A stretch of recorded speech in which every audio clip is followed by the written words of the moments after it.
Nossa aula de hoje nós vamos continuar com o conteúdo As Grandes Navegações, parte 2, que vai da página 121 até a página 124. Como o conteúdo é muito grande, a gente vai ter que trabalhar aos poucos, né?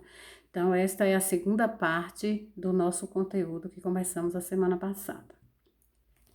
Aí nós temos o que levou os portugueses a navegar em alto mar.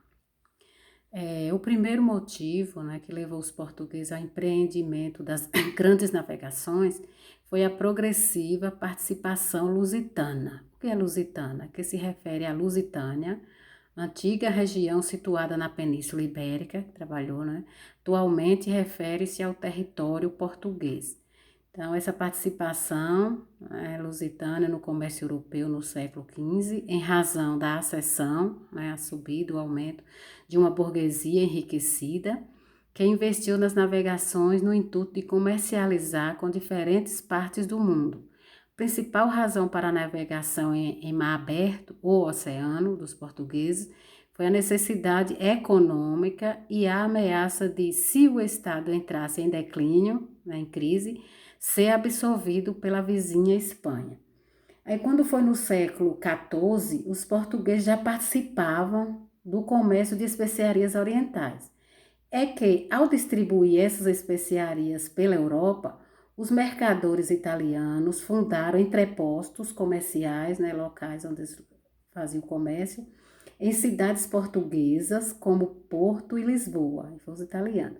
Lá eles vendiam especiaria aos portugueses, que por sua vez as revendiam em Londres, Inglaterra, no norte da Europa. Então aí foram os primeiros motivos.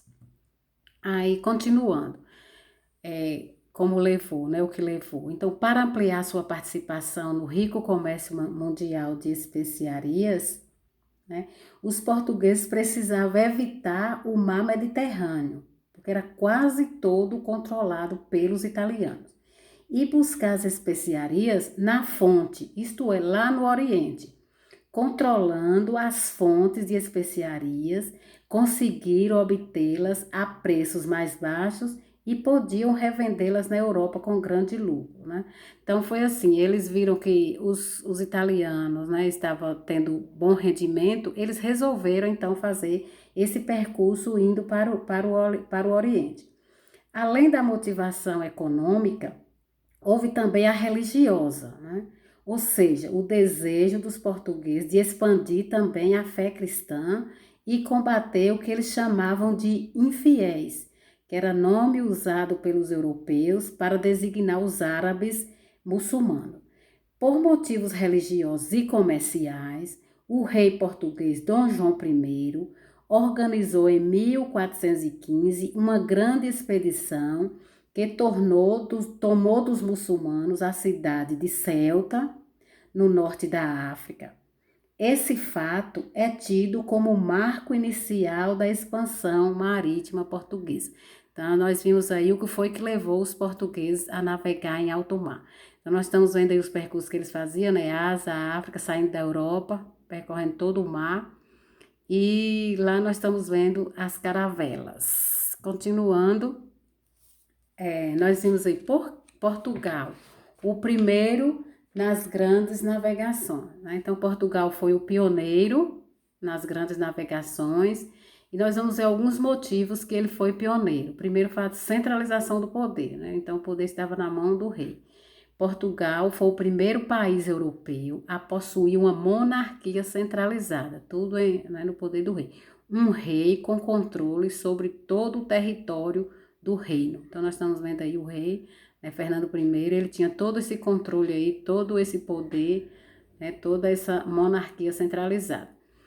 Aí a segunda, nós temos a letra B, a Revolução de Armas, que foi também outro motivo, foi um conflito político e bélico, uma guerra, que ocorreu entre 1383 e 1385, 2 anos, entre o reino de Portugal e o reino de Castela. Nós vimos lá atrás, não foi, que Fernando I, ele era o rei, tinha Aragão e Castela.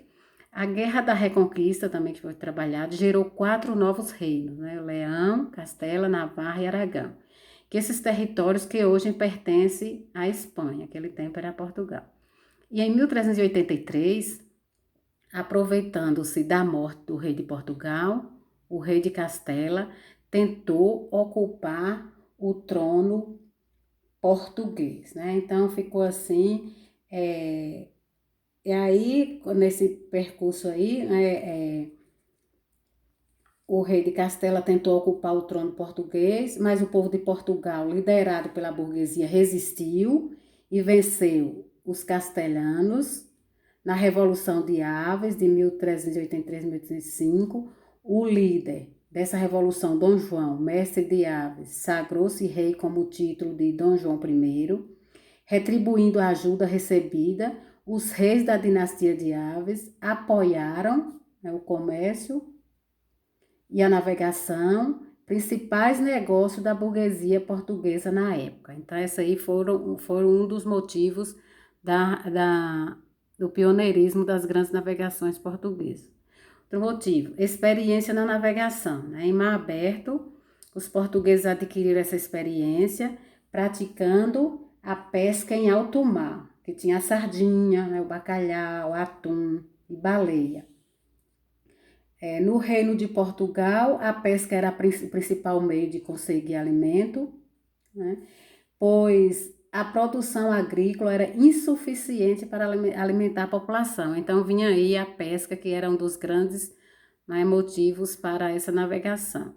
Outro foi o desenvolvimento de técnicas e conhecimentos necessários à navegação. Os portugueses aperfeiçoaram mapas e portulanos, adaptaram a bússola às suas embarcações e inventaram a caravela. Né? Ele era pioneiro porque era o primeiro líder. O que eram portulanos? Eram espécies de roteiros, tipo um mapa, né?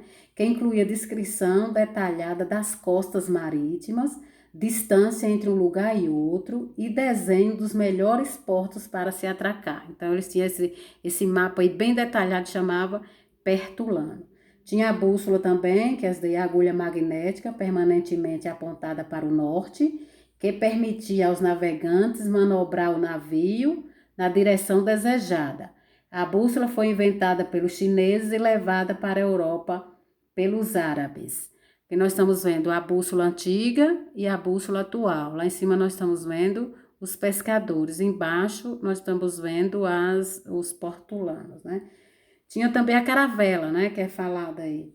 Sabe-se hoje que foram os portugueses os primeiros a projetar e construir uma caravela, né? Fato ocorrido por volta de 1440. Além de serem ligeiras e fáceis de manobrar, as caravelas podiam entrar em rios, contornar bancos de areias e zarpar com uma certa velocidade no caso de um ataque. Além disso, podiam também efetuar manobras rápidas que dispensavam o uso de remos, navegar em zigue-zagues e eram capazes de navegar contra o vento. Então, esses daí foram as caravelas também que eles inventaram, né? Aí, navegando com os portugueses, né? Com uma monarquia centralizada, né? Um regime centralizado, mercadores ricos e o apoio de capitães experientes de estudiosos e construtores de navios, os portugueses iniciaram o periplo africano, isto é, o contorno da África, para chegar ao Oriente, né? Então, o periplo africano é o nome de uma série de viagens realizadas pelos portugueses no século XV, inicialmente pelo mar Mediterrâneo, mas sobretudo pela costa, pelo lado da África, né?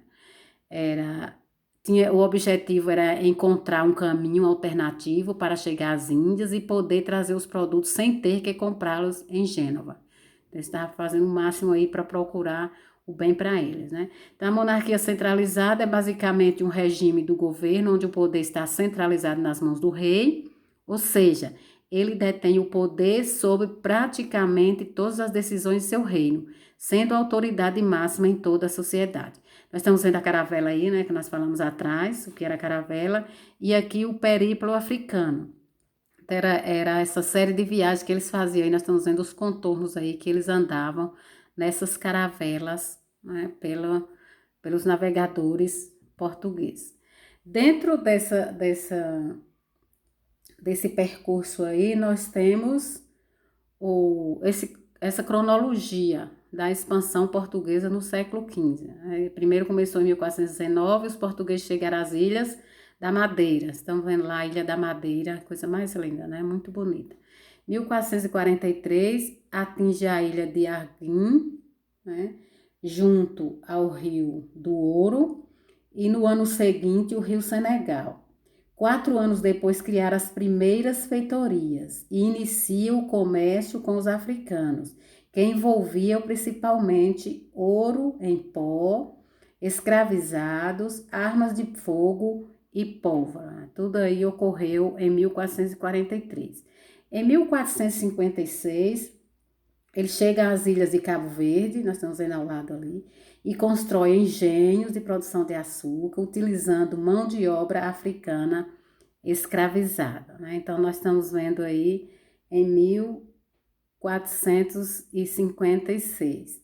1482, eles erguem o castelo de São Jorge da Mina, e nesse mesmo ano chega a Foz do Rio Zaire, iniciando a exploração do Congo, que era uma colônia, né, africana que eles iam colonizar. Então, nós estamos vendo aí a Ilha da Madeira, Cabo Verde e o Castelo de São João da Mina. Continuando com a cronologia, em 1488, Bartolomeu Dias contorna o Cabo das Tormentas, situado no extremo sul da África. Para valorizar o feito, né, o rei de Portugal, Dom João II, muda o nome do local para Cabo da Boa Esperança. Então, Bartolomeu Dias aí, e lá o percurso que ele fez, né, saindo de lá da Europa e chegando lá embaixo, no Cabo da Boa Esperança. Em 1498, foi a vez de Vasco da Gama, né, chega a Calicut, na Índia, uma das mais importantes fontes de especiarias orientais. Nós estamos vendo Vasco da Gama. Estamos vendo aí o percurso que ele fez, né, em Lisboa, passando pelas Ilhas da Canárias, Cabo Verde, seguiu lá, passou lá por onde Bartolomeu Dias tinha passado e seguiu, chegou lá nas Ilhas de Calicut, lá do outro lado, né, já nas Índias. Falando neles aí, né, eu falei, quem foi Bartolomeu Dias? Nós falamos lá atrás sobre ele. Ele foi um importante navegador português do século XV, foi o primeiro navegador europeu a passar pela África, navegando a partir do Oceano, né, Atlântico. Seu feito foi de extrema importância no contexto das grandes navegações e descobrimentos marítimos do século XV e XVI. Nasceu em Portugal no ano de 1450. Morreu em 29 de maio de 1500, né, 450 para 550 anos, no litoral sul da África, região do Cabo da Boa Esperança, onde ele descobriu. Ele comandou a esquadra, que é em busca de um novo caminho para as Índias, atingiu o Oceano Índico. Após navegar pelas margens da costa africana, Bartolomeu Dias passou pelo Cabo da Boa Esperança em 1488. Participou da esquadra de Cabral, que chegou ao Brasil em 1500, né?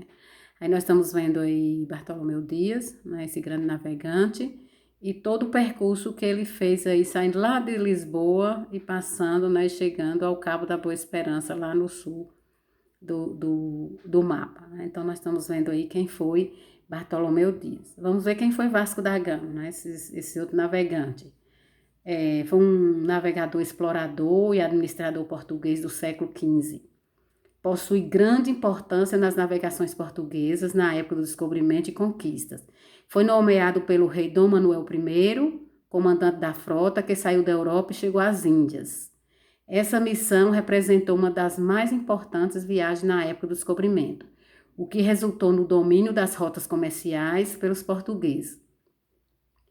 Nasceu em 1469 em Cisne, na região do Alentejo, Portugal, filho de Estevão da Gama e Isabel Sodré. Sua família era nobre e abastada, rica, né? Estudou navegação e matemática, né, e em Évora, o que ele auxiliou nas diversas viagens que realizou. Seu pai era um navegador experiente e, com sua morte, Dom João II resolve colocar Vasco da Gama em seu lugar. Ele passou pelos Oceanos Atlântico e Índico, chegando às Índias e estabelecendo as rotas de especiarias. Após o seu grande feito, tornou-se um homem rico e respeitado no país. Como nós vimos lá atrás, em 1498, ele chega a Calicut, na Índia, uma das mais importantes fontes de especiarias orientais. Estamos vendo o Vasco da Gama lá em cima e todo o percurso que ele fez no mapa embaixo, saindo de Lisboa, passando pelas Ilhas das Canárias, passando Cabo Verde, Moçambique, Moçamba, Melinde e chegando lá na Índia, no Calicut, que já era a Índia. Nós falamos lá atrás, né, sobre o castelo de São Jorge da Mina. Quem foi isso aí? Foi com a subida do trono de Dom João II, né, de Portugal, de 1481 a 1495, esse soberano determinou a construção de um novo entreposto, né, fazia o comércio, visando proteger o comércio de ouro naquele litoral. Para esse fim, nos primeiros meses de 1482, uma expedição de 11 navios partiu de Lisboa, sob o comando de Diogo de Azabuja, né, transportando uma tropa de 600 homens, apoiados por uma centena de pedreiros e carpinteiros, e material de construção como lastro nos navios, pedra lavrada e numerada, gesso e cal. Outras fontes apontam a data da partida como 12 de dezembro de 1481, com a chegada um mês depois. A sua missão era erguer uma fortificação, né, com funções de feitoria, o chamado Castelo de São Jorge da Mina, posteriormente denominado como Castelo Velho da Mina, na foz do rio Pena. Então, eles construíam como um forte, né? Salvador mesmo tem o forte. Então, eles construíam para se proteger, né, dos inimigos. Essa vista do Castelo da Mina aí pelo lado noroeste, né, a partir do rio, foi retirado do Atlas no século XVII. Nós estamos vendo a visão aí do forte do Castelo São João da Mina. Falamos lá atrás sobre as feitorias, né, que eles construíam, o que era? São lugares ou estabelecimentos que se pode ou não ser fortificado. São entrepostos comercial, era usado também para controlar a circulação naval e defender o território.